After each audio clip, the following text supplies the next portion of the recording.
पुत्रों, मेरे लिए व्यर्थ चिंतन मत करो, अपना उद्देश्य पूर्ण करो।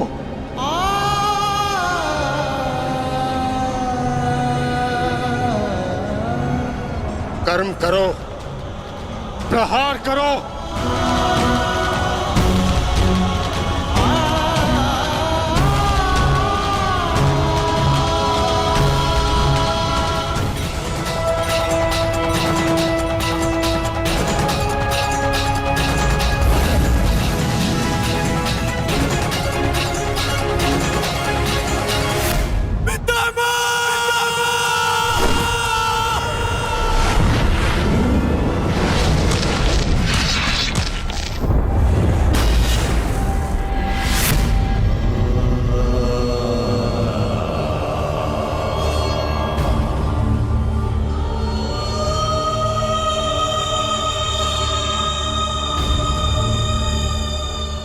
पितामह,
एक योद्धा के घाव से निकला रक्त उसको शोभा देता, आंखों से अश्रु नहीं। सत्यवादी च तपस्वी। क्यों एक योद्धा का ऐसा प्रारंभ होता है पितामह? क्षत्रिय अपनी कोमल गोद की शैया में सुलाया। आज उन्हीं पितामह को मैंने शैया पर लेटा दिया। नियता व्रता। ये क्या अनर्थ कर दिया मैंने, ये क्या अनर्थ कर दिया मैंने।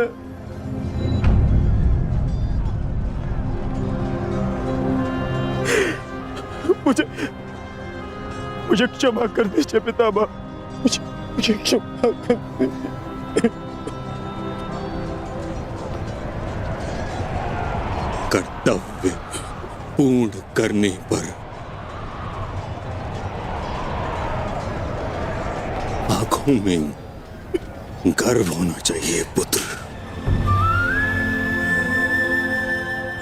होठों पर क्षमा नहीं।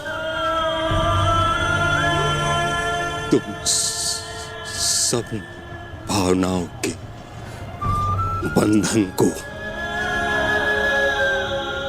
तोड़ते हुए एक योद्धा का कर्तव्य पूर्ण किया है, और इसके लिए मुझे तुम पर गर्व है पुत्र।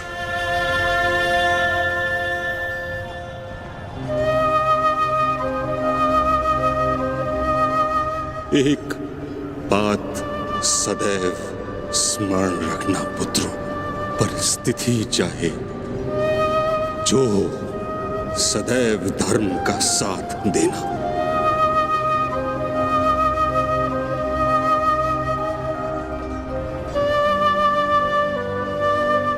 जैसा आज मुझे रोक कर किया है।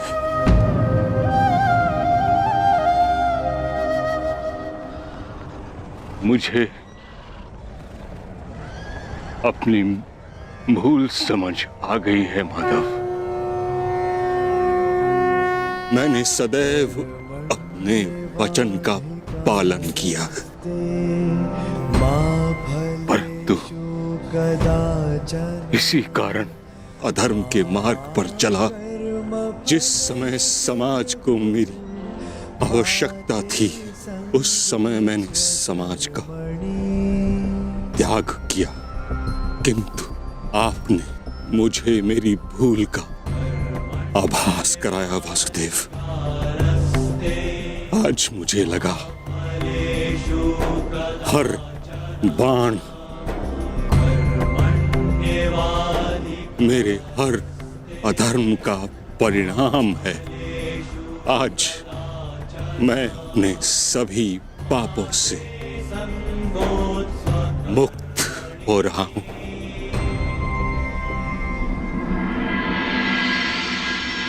इसके लिए आपका धन्यवाद। आपने अपना कर्तव्य पूर्ण किया गंगापुत्र। आपका ये बलिदान, ये त्याग आने वाली पीढ़ियों को सदैव ज्ञात करवाएगा कि परिवर्तन ही सृष्टि का नियम है और धर्म से बढ़कर कोई कर्म नहीं। पश्चाताप भरा जीवन जीना अत्यंत कठिन होता है पुत्र। तुम्हारा तो सौभाग्य है, तुम्हारे साथ वासुदेव जैसे मार्गदर्शक हैं।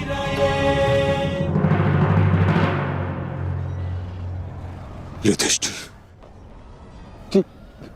जी पितामह। पुत्र, धर्म का पालन करते समय जीवन में कभी कभी कठिन निर्णय लेने पड़ते हैं। धर्म का मार्ग कठिन अवश्य है, परंतु इस पर चलने के पश्चात अंत समय में कभी पश्चाताप नहीं होता।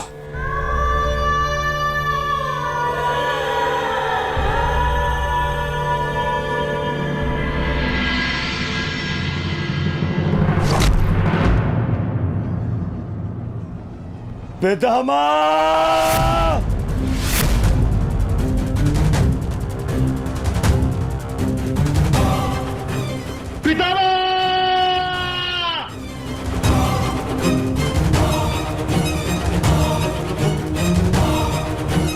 हट जाओ! हट जाओ! हट जाओ!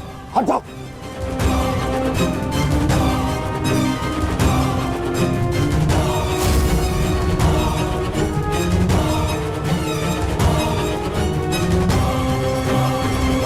मैं ये क्या किया तुमने? हाँ? सिंहासन पाने के लिए इतना अनर्थ कर दिया?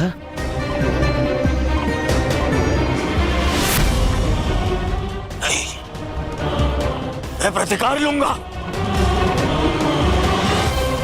अभी इसी क्षण प्रतिकार लूंगा। दुर्योधन, आज का युद्ध समाप्त हो चुका है।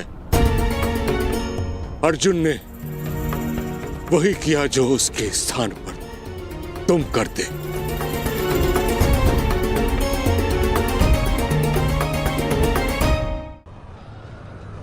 पितामह,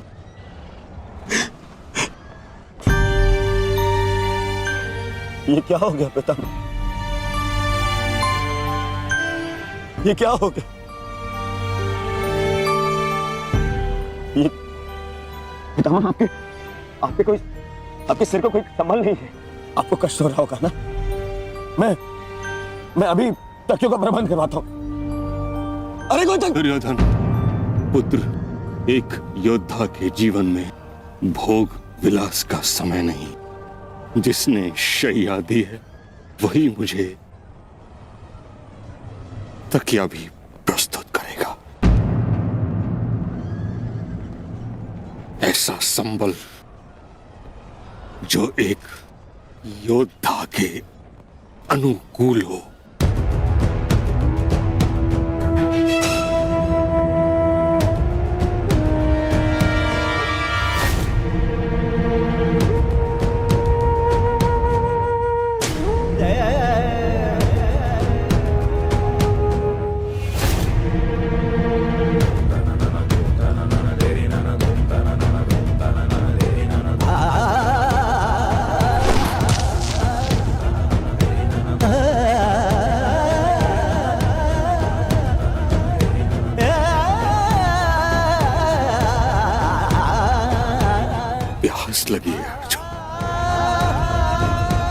गंगा जल जाए।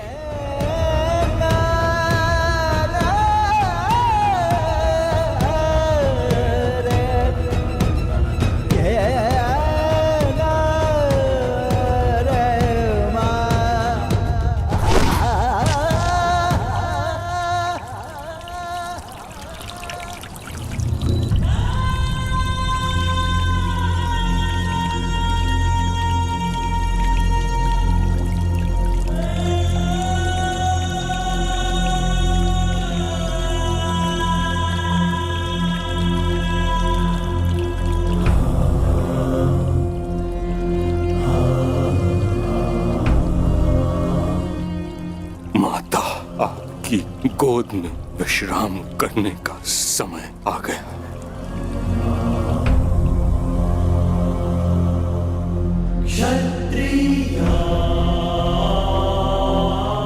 अब तुम्हें यहां से चले जाना चाहिए पुत्रों। यहां रहकर तुम मुझे इस दशा में अधिक समय तक देख नहीं पाओगे। विश्राम करो, कल युद्ध शेष है। आज तुमने अपना एक कर्तव्य पूर्ण किया पुत्रों। क्षत्रिय किंतु अभी तुम्हारे अनेक कर्तव्य शेष हैं। नियता व्रता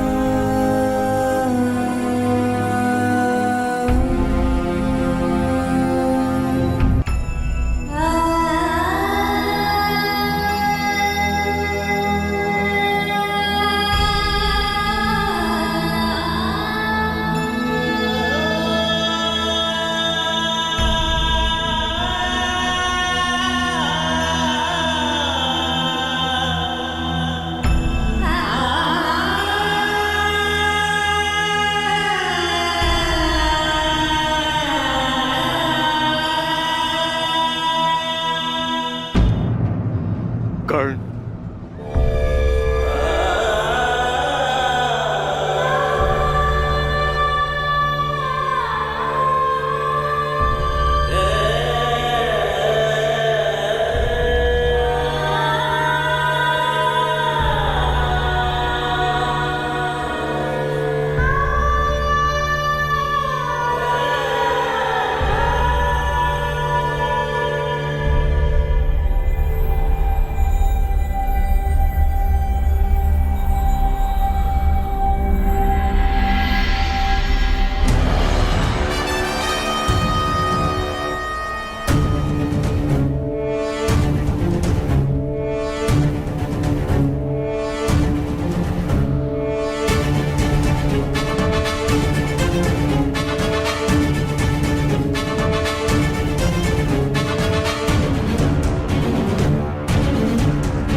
तुम्हारा कर्म युद्ध अब आरंभ होने जा रहा है मित्र।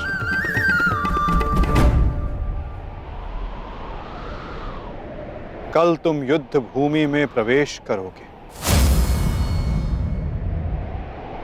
परंतु आज भी कोई कुरुक्षेत्र की युद्ध भूमि में है। जो तुम्हारी प्रतीक्षा कर रहा है मित्र।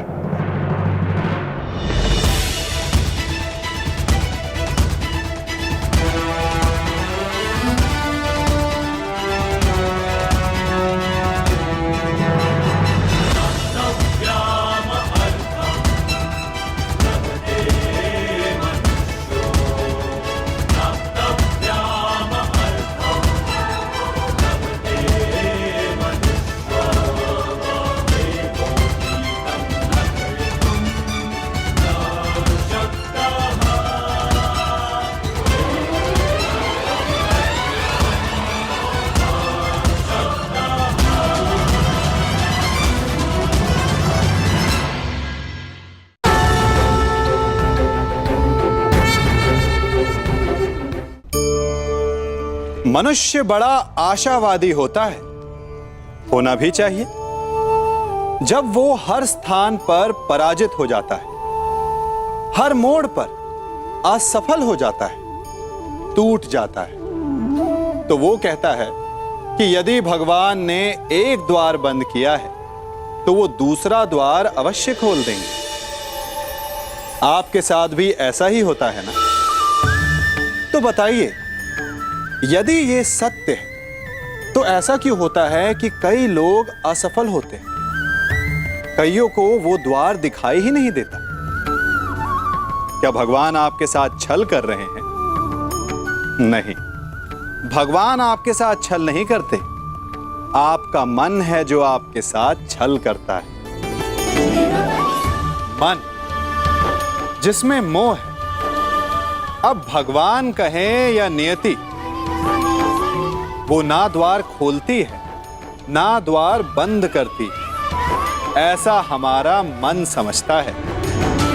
द्वार तो सदैव खुले होते हैं, परंतु असफल हो जाने के पश्चात मनुष्य उस बंद द्वार को देखता रहता है और इसी कारण वो अन्य द्वार को ना देख पाता है ना खोज पाता है। तो सफलता पाने का मूल मंत्र है मोह का त्याग, निरंतर परिश्रम, और फिर देखिए आपको अपने जीवन में सारे मार्ग खुले हुए मिलेंगे। तुम्हारा कर्म युद्ध अब आरंभ होने जा रहा है मित्र।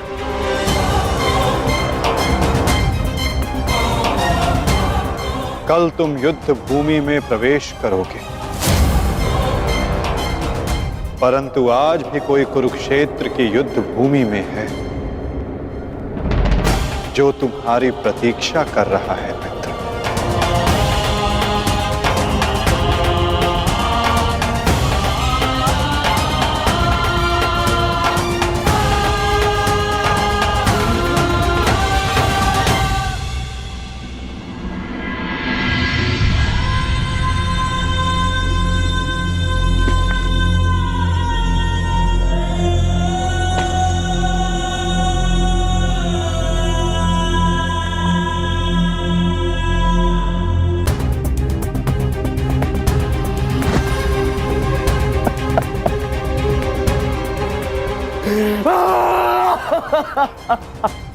टच रे!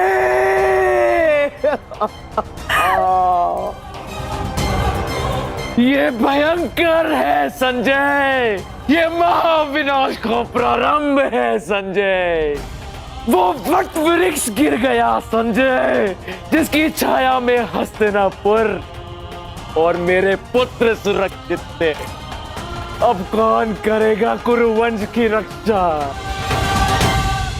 कौन करेगा मेरे पुत्रों की रक्षा?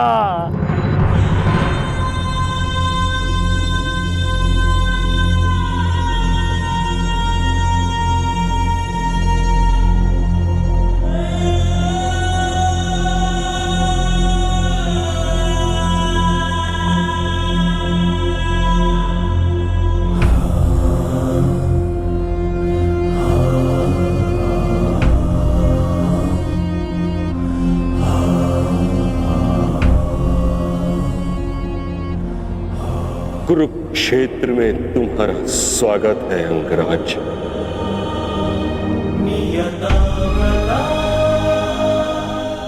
जानते थे।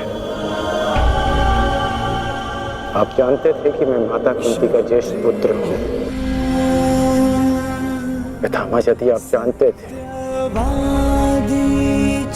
फिर आपने मुझसे ये बात क्यों छिपाई? क्यों मुझे रणभूमि में नहीं आने दिया? मैं कुंती के ज्येष्ठ पुत्र को अपने ही अनुजों से लड़ते नहीं देख सकता था। मुझे क्षमा कर देना पुत्र। मैंने तुम्हें सदैव दुख के अतिरिक्त कुछ नहीं दिया। ये तुम्हारा युद्ध नहीं, क्योंकि मेरी भांति ना तो तुम वचन से बंधे हो, ना ही राज्य से। तुम तो सदा परिवर्तन के लिए लड़े हो कर्ण। जन्म पर कर्म की श्रेष्ठता सिद्ध करने के लिए सदैव संघर्ष किया है तुम। परंतु ये भी सत्य है कि तुम जन्म से क्षत्रिय हो, शूद्र। क्षत्रिय का सबसे बड़ा धर्म युद्ध नहीं, धर्म की सुरक्षा होता है। इस महायुद्ध से विलग रहो पुत्र। मैं वही कर रहा हूं जो परिवर्तन के लिए उचित है। मैंने सदैव अपना कर्तव्य पूर्ण किया है पितामह। अब आप मुझे रणभूमि में जाने से नहीं रोक सकते। आपने जो किया उस पर आपका विश्वास था।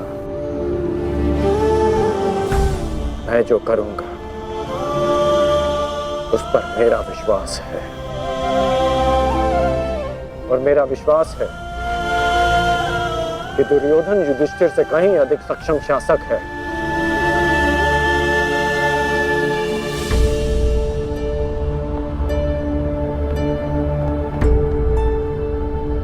निसंदेह तुम एक महान क्षत्रिय भी हो और योद्धा भी। युद्ध और संघर्ष तुम्हारे रक्त में है। ये देह छोड़ते समय एक बात का खेद रहेगा मुझे कि यदि मैं तुम्हारे बारे में पहले जान जाता तो हस्तिनापुर के सिंहासन पर तुम विराजमान होते पुत्र। तुम्हारे ध्वज तले मैं गर्व से युद्ध करता और हस्तिनापुर के सिंहासन के प्रति मेरी प्रतिज्ञा भी पूरी हो जाती। ना ये अधर्म होते, ना ये युद्ध होता।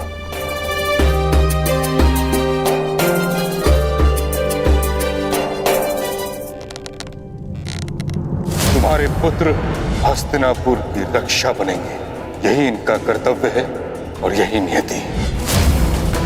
मेरे पुत्रों का कोई अनर्थ नहीं हो सकता। यदि कोई अनर्थ का बाण उनकी ओर आएगा तो उसे सर्वप्रथम भीष्म की ढाल का सामना करना होगा। मुझे मुक्ति दो पुत्रों।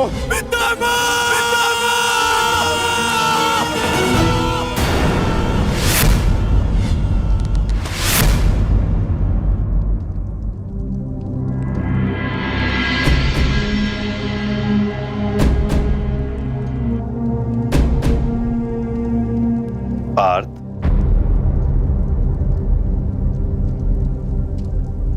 इस गांडीव ने तुम्हें क्या क्षति पहुंचाई है जो तुम अपना क्षोभ इस पर उतार रहे हो?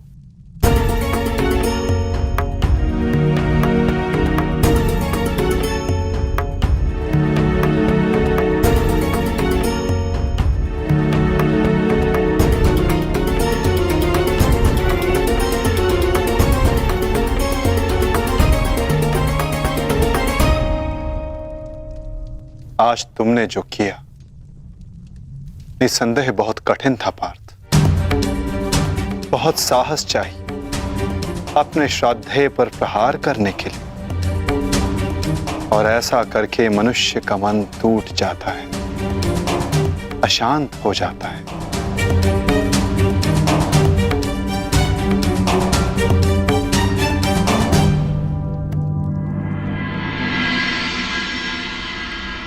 परंतु धर्म स्थापना के लिए, पाप के अंत के लिए ऐसा करना अनिवार्य था धनंजय।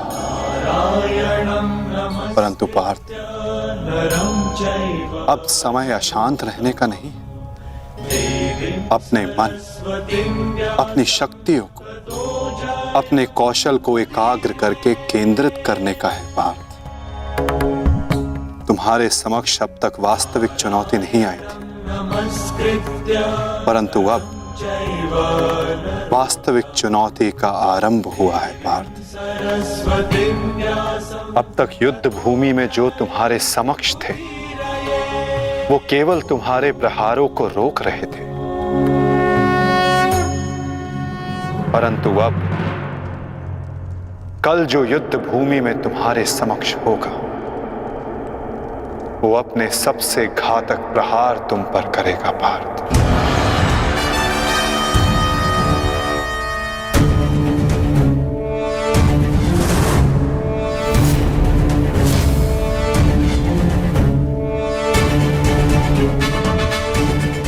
कौरवों की ढाल टूटी है, और अब इस युद्ध में नियम टूटने प्रारंभ होंगे पार्थ। स्वयं को संभालो पार्थ, और युद्ध के लिए सज्ज रहो, क्योंकि कल से प्रारंभ होगा वास्तविक महाभारत।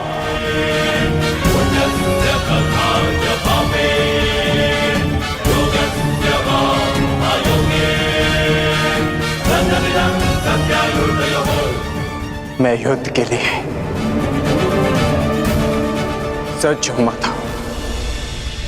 यदि तुम युद्ध के लिए सज्ज हो, तो कल से यह रणभूमि तुम्हारे सामर्थ्य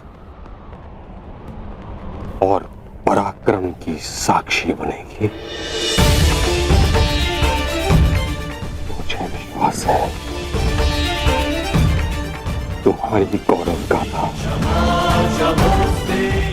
सहस्त्र वर्षों तक कही जाएगी।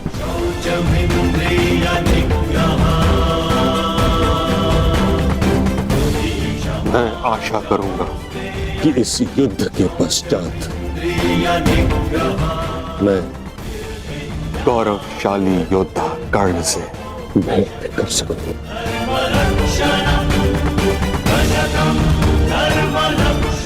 मुझे भी उस क्षण की प्रतीक्षा रहेगी पिता।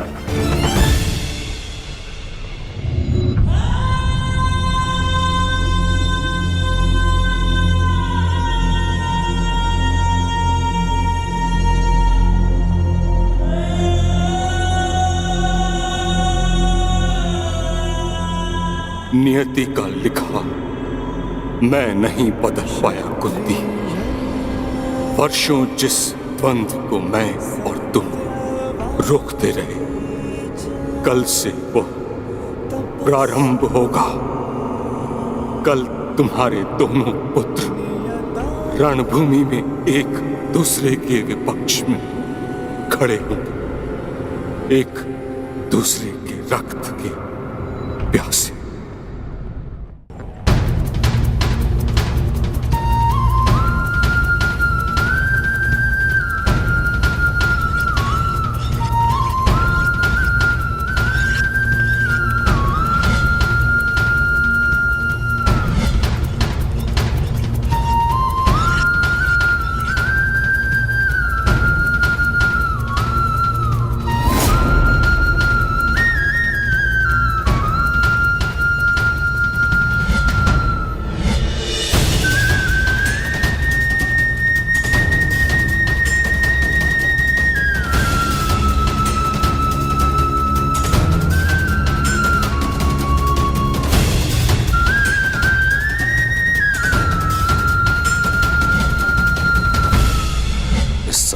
के सर्वश्रेष्ठ धनुर्धर महाबली महामहिम भीष्म बाणों की शैया पर हैं। महाविनाश प्रारंभ हो चुका है और इस महायुद्ध में कोई भी जीवित नहीं बचेगा, ना कोई पिता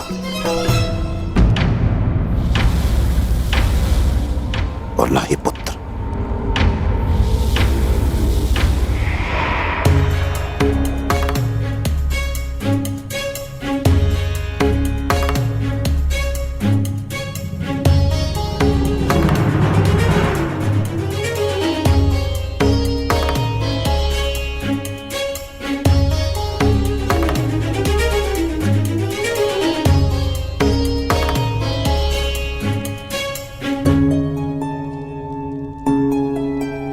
आपका स्वागत है आचार्य द्रोण। हम सब आप ही की प्रतीक्षा कर रहे थे। आइए।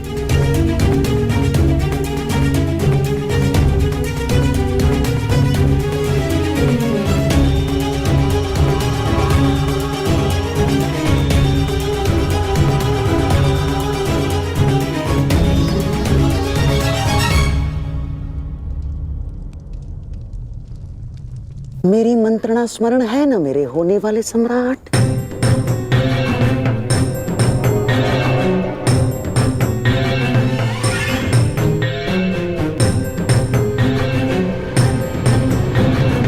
आज का दिन युद्ध भूमि में हमारे लिए दुर्भाग्यपूर्ण था। हमारे प्रमुख सेनापति महामहिम पितामह भीष्म शत्रुओं द्वारा रणभूमि से बाहर कर दिए गए और यह सब संभव हुआ है उन पांडवों के छल के कारण। किंतु यह युद्ध अभी समाप्त नहीं हुआ है वीरों। यह युद्ध तब तक शेष है तब तक हमारी अंतिम सांसें शेष है। और मैं दुर्योधन ये वचन लेता हूं कि मैं इस छल का प्रतिशोध लूंगा, अवश्य लूंगा।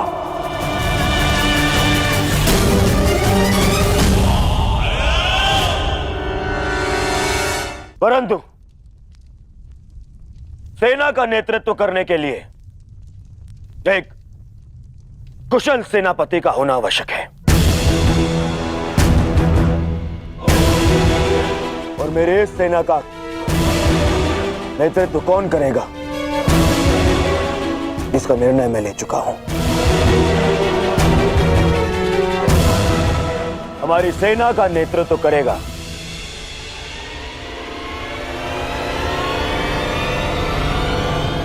मेरा मित्र अंगराज कर्ण।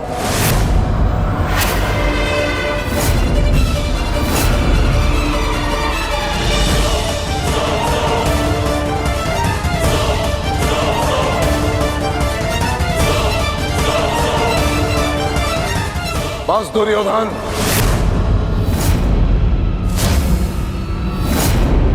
ये मेरा अपमान है और यह मत भूलो कि मैं तुम्हारा गुरुदेव हूं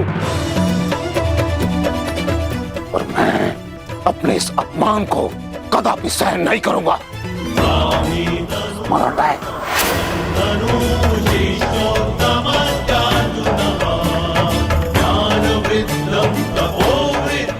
आज हस्तिनापुर का दुर्भाग्य है कि महामहिम बाणों के शैया पर लेटे हैं। बहुत अधिक पीड़ा हो रही है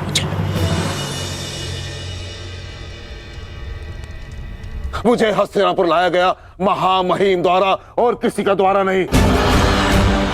और यदि महामहिम ने इस सूत पुत्र को अपने सेना में भाग लेने नहीं दिया तो मैं इस सूत पुत्र के अधीन रहकर इसके नेतृत्व में युद्ध कैसे कर सकता हूं।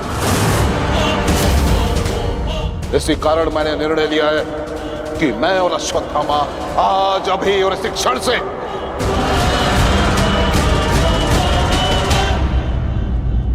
कौरवों के पक्ष का त्याग करते हैं। आचार्य,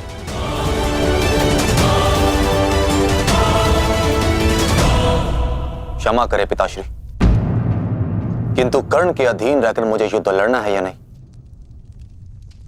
ये निर्णय आपका नहीं, मेरा।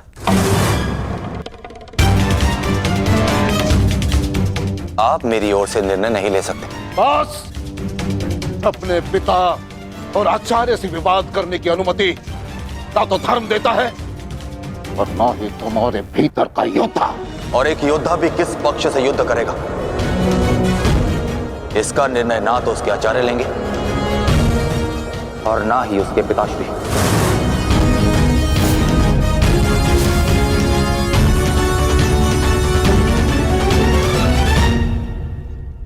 मेरे आदेश की अवहेलना करने का दुस्साहस कभी मत करना अश्वत्थामा। निर्णय ले लिया है मैंने कि आज अभी और इस क्षण से हम कौरवों के पक्ष का त्याग कर रहे हैं।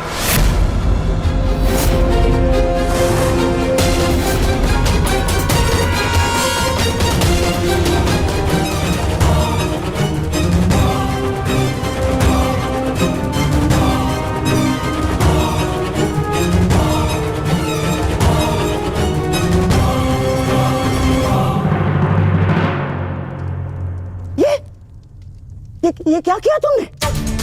गुरु द्रोण को रोका क्यों नहीं तुमने दुर्योधन? होने वाले सम्राट हो तुम, सम्राट। तुम्हारी सेना का एक एक महारथी ये तुम्हारे विरुद्ध जाएगा तो युद्ध में विजय कैसे पाओगे तुम? जो युद्ध से विमुख हो उसे अपनी सेना में डालना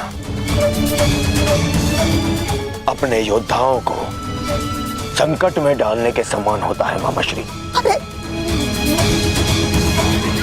क्या करता मैं और क्या करूं? उन्हें बंधन में बांध कर रख लूं या फिर विरोध करने पर बंदी बनाकर रख लूं?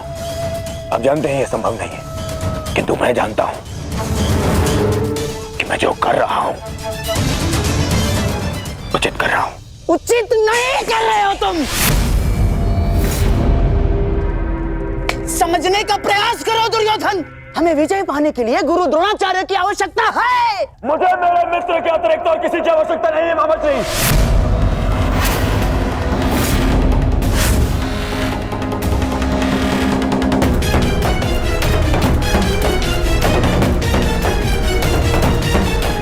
आओ सेनापति कर्ण, तुम्हारा स्वागत है। बताओ हम सबको कल के लिए हमारी क्या व्यू रचना रहेगी? मित्र, गांधार नरेश उचित कह रहे हैं। इस युद्ध को जीतने के लिए हमें गुरु द्रोण की आवश्यकता है। हाँ, देखो, समझाओ इसे, समझाओ इसे। व्यू रचने में उनसे अधिक श्रेष्ठ और कोई नहीं, और पितामह के पश्चात केवल गुरु द्रोण हैं जो सभी पांडवों की दुर्बलता जानते हैं। इसलिए उनका हमारे पक्ष में होना बहुत आवश्यक है मित्र। और मैं तुम्हारी सुरक्षा के लिए सदैव तत्पर रहूंगा मित्र, ये मेरा वचन है। परंतु कर्ण, अब क्या किया जाए? गुरु द्रोण को कैसे मनाया जाएगा युद्ध के लिए?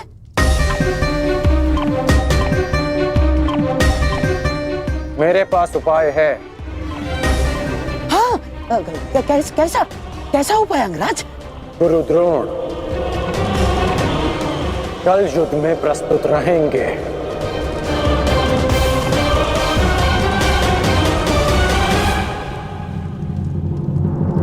पिताश्री, आप चाहते हैं ना कि मैं युद्ध भूमि में ना जाऊं, तो ठीक है। यदि मैं रणभूमि में नहीं जा सकता तो अभी इसी क्षण पांडवों के शिविर में जाकर सबका वध कर दूंगा, परंतु युवराज दुर्योधन की सहायता जरूर करूंगा, चाहे इसके लिए मुझे अपने प्राण भी क्यों ना गंवाने पड़े। अश्वत्थामा,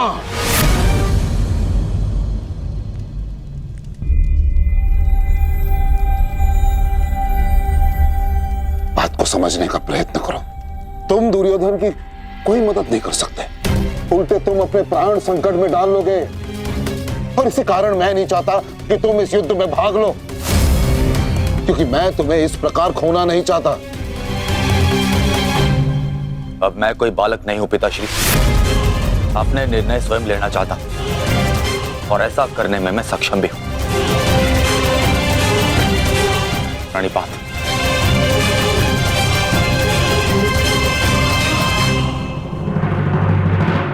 अब तक तो पितामह कौरव की रक्षा करते आए हैं, परंतु अब कौरव की ढाल शेष नहीं। मैं विकोदर भीम उन पापियों का नाश करना आरंभ कर दूंगा। कौरव का नाश करने की प्रतिज्ञा पूर्ण करने का अब समय आ गया है।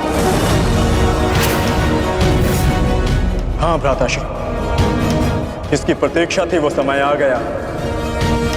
सूर्य उदय होते ही हम सभी इस युद्ध की समाप्ति का आरंभ करेंगे।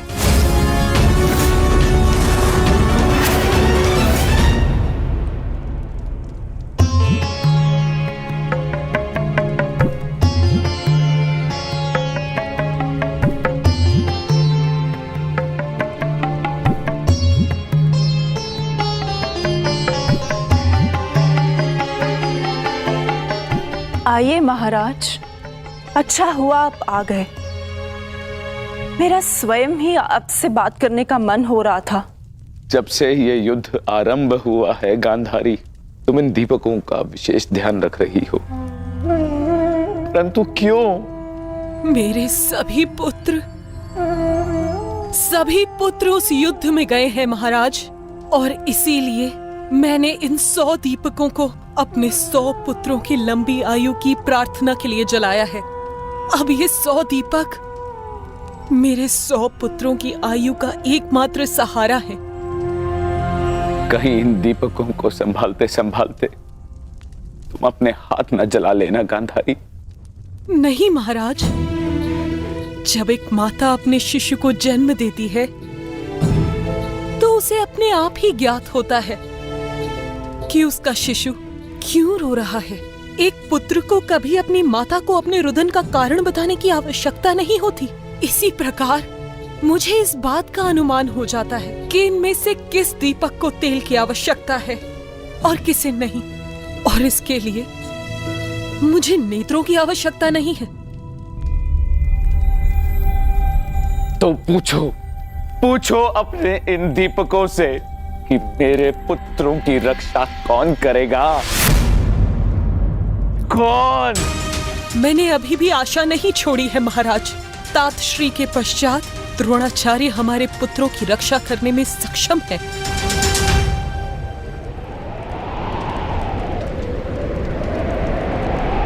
गुरुद्रोण बाहर आइए, शीघ्र बाहर आइए।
अश्वत्थामा!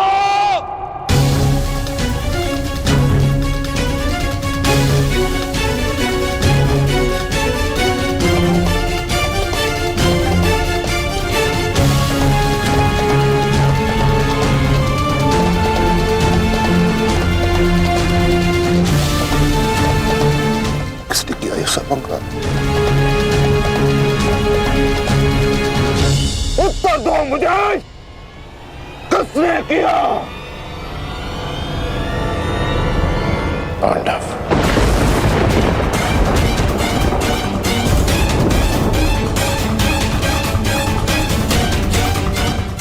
आज उन दुष्टों ने मुझे पुत्र विहीन कर दिया। युद्ध की घोषणा करो।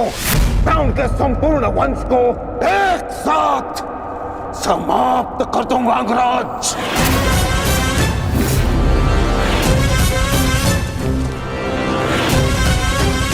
अपने पुत्र के हथियारों से मैं प्रतिशोध लूंगा, प्रतिशोध लूंगा। मैं पांडवों का अंत कर दूंगा, समूल नष्ट कर दूंगा उन्हें। अंगराज, तुम कौरवों के सेनापति हो ना, तो आज तुम्हारे सेनापति तुम्हें आज कौरवों की विजय होगी और पांडवों की हार, और ऐसी हार जो भूत है ना भविष्य। आज के सूर्योदय के साथ मैं पांडवों के जीवन का सूर्यास्त कर दूंगा। चलो मेरे साथ।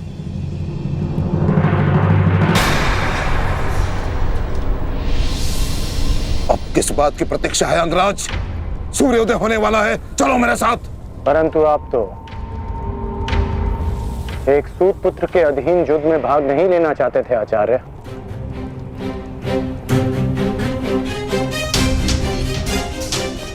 परंतु यह समय स्पष्टीकरण देने का नहीं अंगराज, यह समय है स्पष्ट प्रहार करने का, केवल और केवल आक्रमण करने का। तो यह समय भयभीत होने का भी नहीं है।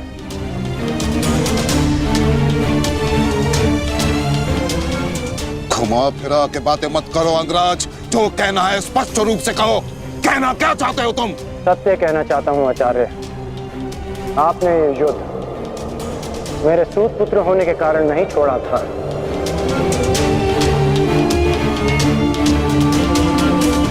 आप इस युद्ध से इसलिए पीछे हटे थे क्योंकि आपको अपने पुत्र अश्वत्थामा की मृत्यु की चिंता थी।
मैं क्षमा चाहता हूं आचार्य, परंतु मैंने ये सब आपका उपहास उड़ाने के लिए नहीं, आपको सत्य का आभास कराने के लिए किया है।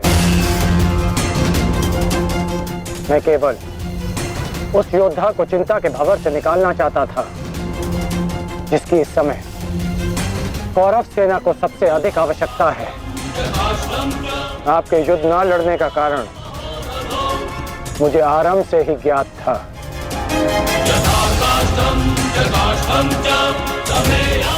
पुत्र खो देने की पीड़ा से मैं भली भांति अवगत हूं,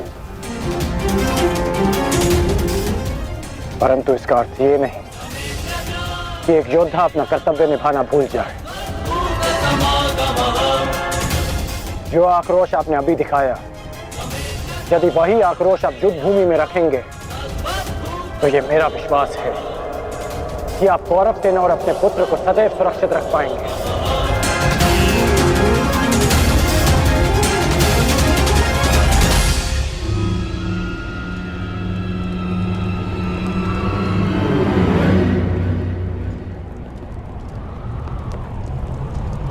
क्षमा कर दो दुर्योधन। मैं पुत्र मोह और कर्तव्य के मध्य उलझ गया था,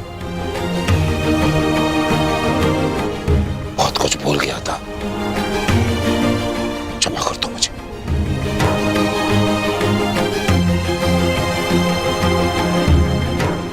गुरु द्रोण, आप सेनापतित्व स्वीकार कर कौरवों की जीत सुनिश्चित करें और आपके पुत्र की सुरक्षा मैं सुनिश्चित करूंगा। ये मेरा वचन है कि जब तक मैं जीवित हूं, मृत्यु अश्वत्थामा के निकट भी नहीं आएगी।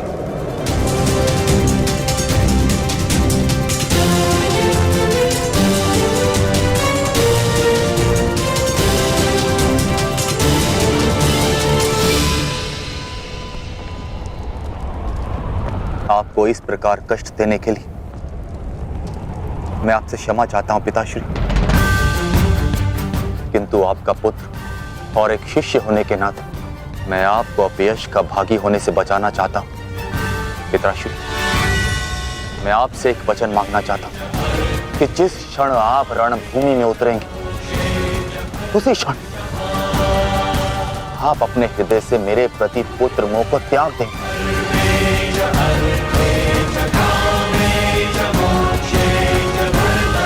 और पूर्ण रूप से युद्ध को समर्पित हो जाएंगे।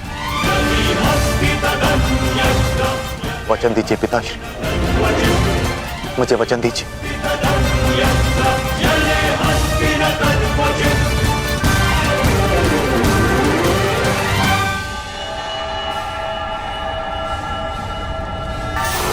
मैं वचन देता हूं।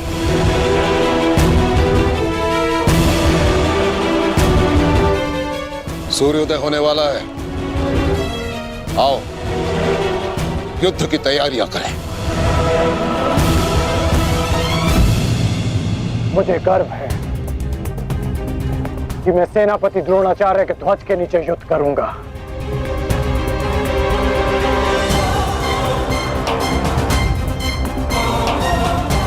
मैंने तुम्हें पहले भी कहा है मित्र, मुझे तुम पर पूर्ण विश्वास है। तुम्हारा हर एक निर्णय मेरे ही हित में होगा।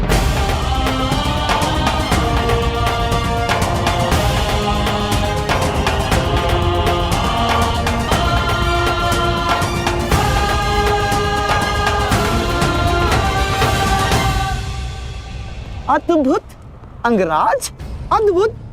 आप तो कुशल नीतिकार निकले। नहीं, मेरा मित्र नीतिकार नहीं है, वो तो एक कुशल संचालक है, एक कुशल सेनापति है।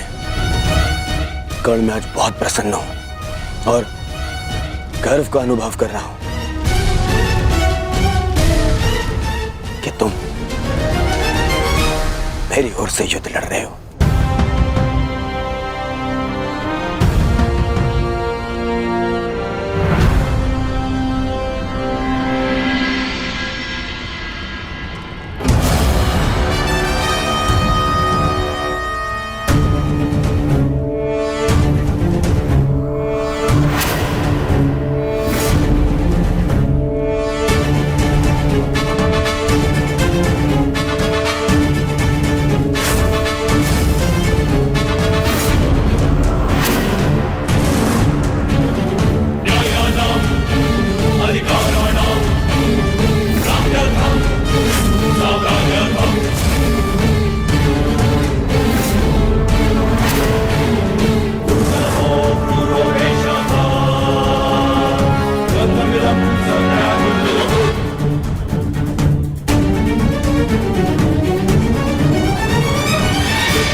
आज तुम्हारा मन, तुम्हारी दृष्टि में तुम्हारा लक्ष्य स्पष्ट होना चाहिए, तुम्हारा मन शांत होना चाहिए और दृष्टि केंद्रित